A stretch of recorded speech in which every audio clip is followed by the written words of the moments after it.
Bonjour et bienvenue dans cette vidéo sur la version 2.0 de Locliq Idea Studio. Et c'est parti! Pour commencer, premier petit réglage à faire, la langue et l'unité de mesure. Vous cliquez sur le petit rond, paramètres, et vous sélectionnez la langue que vous souhaitez et l'unité de mesure que vous souhaitez également. Sur le logiciel, nous retrouvons la zone pour faire les designs, la bibliothèque et votre espace où vous retrouverez tous les designs que vous avez enregistrés. Aussi dans Aide, vous retrouverez tous les raccourcis clavier qui vous seront très utiles. Nous allons commencer par tous les outils à gauche. On commence par le motif. Donc vous cliquez sur la forme que vous voulez et vous pouvez ensuite cliquer sur la grille et faire la forme de la taille que vous souhaitez.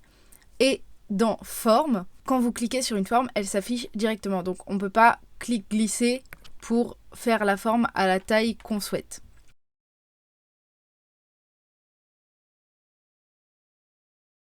Ensuite, on a l'outil Texte. Bon, ça, c'est habituel.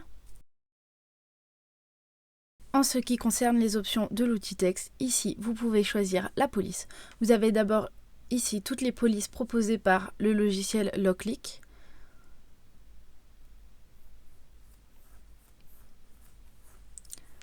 Et ici, vous avez les polices de votre système. Vous avez un petit message qui s'affiche et ça fait référence aux droits d'auteur. Parce que oui, il y a des droits d'auteur sur les polices. Donc si vous ne savez pas de quoi je parle, je vous mets le lien de la vidéo où j'explique tout cela en description. Et voici toutes les polices qui se trouvent sur mon ordinateur. Ce qui est bien aussi, c'est qu'ils ont rajouté les petites étoiles pour pouvoir les mettre en favoris et retrouver nos polices préférées plus facilement. Ensuite, ici, vous avez la taille, l'espacement entre les lettres à l'horizontale. Donc ça a pour avantage de pouvoir réduire la longueur du texte sans pour autant réduire la police. Et ce que je vois, c'est qu'en réduisant en deçà du moment où les lettres se touchent, certaines lettres passent en négatif. Ça peut être une bonne ou une mauvaise idée, je ne sais pas. Et ensuite, vous avez l'espacement entre les lettres quand vous avez plusieurs lignes. Et pour finir, l'alignement du texte, donc grand classique, à gauche, au centre ou à droite.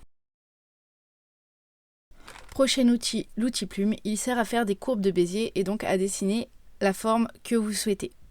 Et je garde le téléchargement et l'IA pour dans quelques instants. Avant ça, je vais vous montrer les options de forme. Pour commencer, on peut afficher les formes sous forme pleine ou sous forme de contour. La deuxième option, c'est le changement de couleur. Ce qui est intéressant, c'est qu'ils ont enfin rajouté la pipette et qu'ils ont rajouté un historique des couleurs. Cependant, je vois qu'il n'est plus possible de mettre un contour à nos formes et ça m'embête fortement. Cependant, je vois qu'ils ont corrigé un défaut que j'avais fortement souligné dans une précédente vidéo. On peut enfin sélectionner plusieurs formes et changer la couleur en même temps. Ensuite, vous avez le décalage des contours et une nouvelle option est apparue. Nous avons à présent décalage externe et décalage interne. Cependant, on a perdu une option. Il n'y a plus l'option avec les coins aigus. Il ne reste plus que les coins arrondis, donc j'espère qu'ils vont la remettre. Donc, comme vous pouvez le voir, externe, le contour va se décaler vers l'extérieur de la forme et interne vers l'intérieur. Et j'apprécie le fait qu'on voit la petite ligne bleue à l'intérieur ou à l'extérieur. Par contre, ils n'ont pas corrigé le problème de la forme créée qui se met toujours tout en bas de nos calques. Alors que moi, j'aimerais que la forme extérieure se mette juste en dessous de la forme qui vient d'être externalisée et l'intérieur, elle se mette au-dessus, sinon en fait on la voit plus. Ensuite, l'option miroir, vous connaissez, horizontale ou verticale, très banal. Prochaine option, c'est l'arrangement dans la pile des calques. Donc vous pouvez choisir de mettre tout devant, tout derrière, ou de descendre d'un ou de monter d'un. Cependant, je préfère largement directement glisser dans la pile des calques. Ça permet de mettre rapidement là où on veut. Si vous voulez créer un dossier dans la pile des calques, il faut sélectionner les formes que vous voulez mettre dans le dossier et cliquer sur grouper. Et pour enlever le groupe, il faut le sélectionner et cliquer sur Dégrouper. Les derniers paramètres sont plutôt des informations, donc on a la taille de notre élément. Vous pouvez cliquer sur le petit cadenas pour verrouiller ou déverrouiller l'homothétie. Ensuite, vous avez la rotation. Et pour finir, vous avez la position sur la grille. Ensuite, nous avons les options qui concernent une sélection de formes. Donc d'abord l'alignement, aligner à gauche, à droite, en haut, en bas, au centre verticalement et au centre horizontalement. Ensuite, nous avons le Pathfinder. Il faut bien sélectionner plusieurs formes. Pour commencer, nous avons unir. Ça fait une seule forme. Ensuite, nous avons soustraire. Ça va enlever la forme qui est devant à la forme du dessous. Ensuite, nous avons unir par chevauchement qui va garder uniquement la partie chevauchée et soustraire par chevauchement qui va retirer la partie chevauchée. Trancher qui va découper en 3 parties, donc les 2 formes seules et la partie chevauchée. Ensuite, nous avons l'option séparer qui marche exactement comme le dégrouper en plusieurs calques de la version précédente. Donc il enlève tous les trous de votre forme et récupère les trous sous forme de nouvelles formes. Et le dernier, soustraire au croisement, je n'arrive toujours pas à le faire marcher. En plus de ça, le Pathfinder ne marche pas avec les formes faites à la plume, alors que c'est super important, enfin très utile du moins. On va passer à l'importation. Pour ce faire, on va aller dans Télécharger et je viens importer mon motif. Donc la première option originale, ça va importer soit en JPEG, soit en PNG selon votre image de base. La deuxième option, mater l'image, permet de retirer une partie. Avec l'option baguette magique même, toutes les zones blanches vont s'enlever. Avec l'outil unique, seules les zones continues vont s'enlever. Sur cette image, je veux enlever le rose.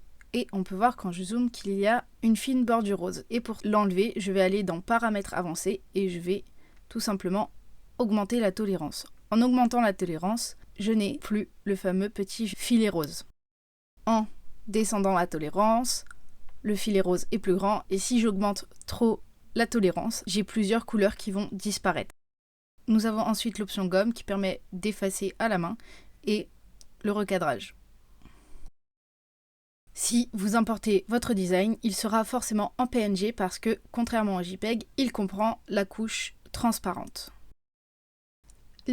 L'option découpe standard permet de vectoriser. Vous avez à nouveau la possibilité d'enlever le fond et vectoriser.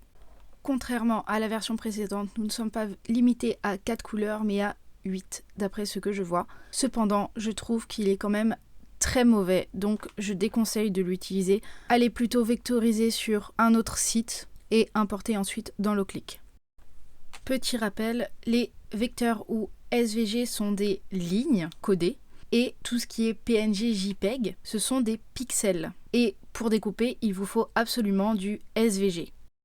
La dernière option, extraction des contours, permet d'importer une image plus souvent en PNG et d'en tirer un contour en vectoriel. Vous avez la possibilité d'augmenter le contour ou de réduire le contour. Je vous conseille fortement de ne pas toucher à ces options. Encore une fois, je trouve que ça marche moyennement bien. Comme vous pouvez le voir, c'est très large à certains endroits et très fin au niveau des pics de mon soleil. De plus, une fois importé sous cette forme, il est impossible de modifier le fond. Donc déjà, si vous avez un trou à combler, c'est pas possible. Pour un meilleur résultat, si vous le pouvez, vectoriser votre forme et utiliser le décalage des contours. Voyez à quel point c'est beaucoup plus clean. Et avec ces techniques, si vous avez un trou, il vous suffit de faire un Pathfinder. Dans le cas où vous ne pouvez pas vectoriser votre image, vous ne touchez pas aux options, vous sélectionnez le contour et vous faites un décalage par-dessus. Vous enlevez ensuite le premier contour. The Last One, l'intelligence artificielle. Que dire dessus à part que je trouve ça toujours aussi mal fait.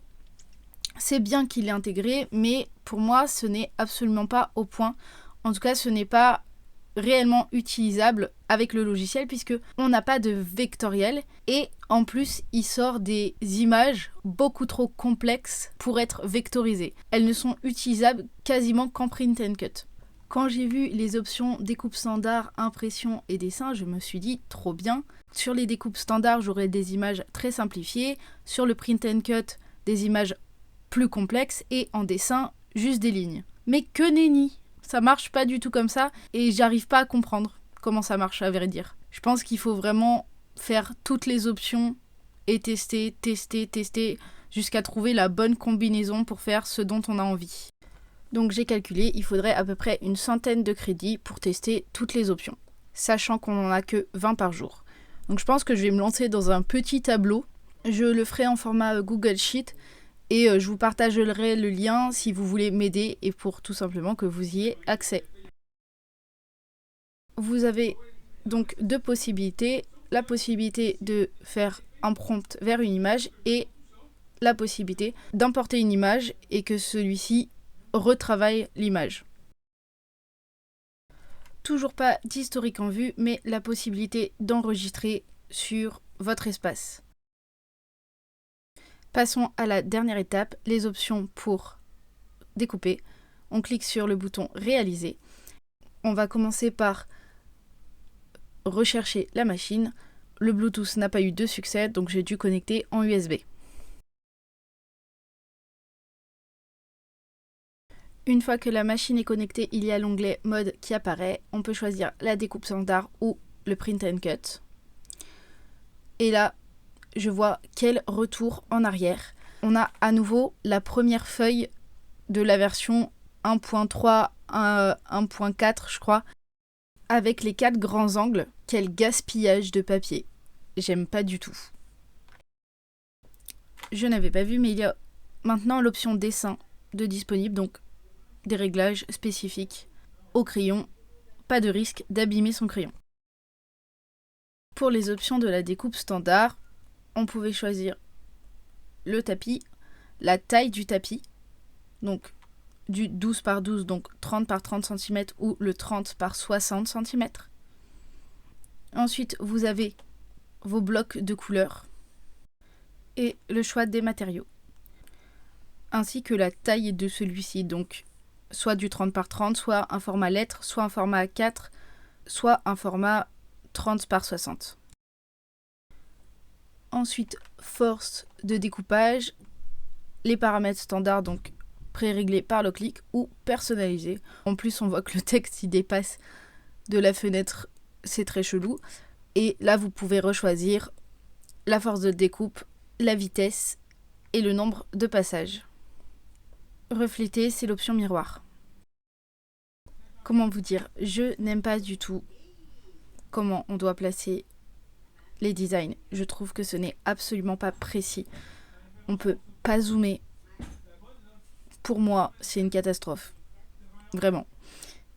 Parce qu'en plus de ça, on ne peut pas enregistrer l'emplacement des designs sur le tapis, ce qui fait que si on veut faire du print and cut, on doit le faire tout de suite, imprimer et découper directement. Je ne comprends pas. En fait, ils ont voulu copier le design space de Cricut. Et clairement, c'est un échec. C'est un échec. Revenez clairement à ce qu'il y avait avant. Donc, on faisait directement nos designs sur le tapis et je trouvais ça beaucoup plus intuitif. Ça permettait de placer précisément les designs et c'était parfait.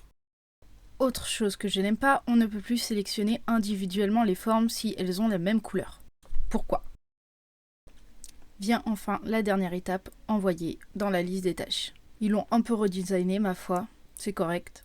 Et ils ont rajouté un bouton réinitialiser la lame. Et ça, c'est plutôt bien parce que quand on faisait pause, la lame restait coincée où a eu lieu la pause et quand on relançait, elle ne se réinitialisait pas. Donc maintenant, on peut le faire, c'est très bien. Vous retrouvez également la liste des tâches ici. Pour conclure, je ne suis pas convaincue. Il y a des points sur lesquels il y a eu une réelle amélioration, tels que la pipette pour les couleurs, l'enregistrement dans plusieurs formats, et des points où il y a eu un complet retour en arrière, comme le print and cut. Donc je suis complètement mitigée. Je pense que pour le print and cut, je vais rester sur la version précédente. Par exemple, si j'ai vraiment que du texte à faire, je resterai peut-être sur la 2.0, mais pour le moment, ça ne me convient pas. Pourquoi aller imiter le design space de Cricut? Ah, et ils ont aussi enlevé l'option dark, et ça m'agace un petit peu parce que moi je mettais que ça parce que je travaille souvent le soir avec peu de lumière et le blanc ça m'arrache les yeux. Et en plus ça consomme plus d'énergie, donc j'espère qu'ils vont la remettre. Et sur ce, soyez créatifs!